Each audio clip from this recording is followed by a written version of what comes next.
ಹಿಂದೂ ಮುಖಂಡ ಬಿಲ್ಲವ ನಾಯಕ ಬಿಜೆಪಿ ಮುಖಂಡ ಸತ್ಯಜಿತ್ ಸುರತ್ಕಲ್ ಅವರಿಗೆ ಈ ಬಾರಿ ಬಿಜೆಪಿಯಿಂದ ದಕ್ಷಿಣ ಕನ್ನಡ ಲೋಕಸಭಾ ಟಿಕೆಟ್ ನೀಡಬೇಕು ಎಂದು ಅವರ ಬೆಂಬಲಿಗರು ಆಗ್ರಹಿಸಿದ್ದಾರೆ.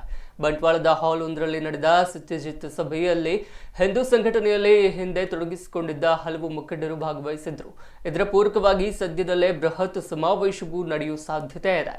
ದಕ್ಷಿಣ ಕನ್ನಡ ಜಿಲ್ಲೆಯ 8 ವಿಧಾನಸಭಾ ಕ್ಷೇತ್ರದ ಹಿಂದೂ ಸಂಘಟನೆಯ ಪ್ರಮುಖರು ಈ ಸಭೆಯಲ್ಲಿ ಭಾಗವಹಿಸಿದ್ರು. ಈ ವೇಳೆ ಸತ್ಯಜಿತ್ ಅವರು ಹಿಂದೂ ಜಾಗರಣ ವೇದಿಕೆ ಮುಖಂಡರಾಗಿದ್ದ ವೇಳೆ ಹಿಂದೂ ಸಮಾಜಕ್ಕೆ ನೀಡಿದ ಸೇವೆಗಳನ್ನು ಅವರ ಒಡನಾಡಿಗಳು ಸ್ಮರಿಸಿದ್ರು.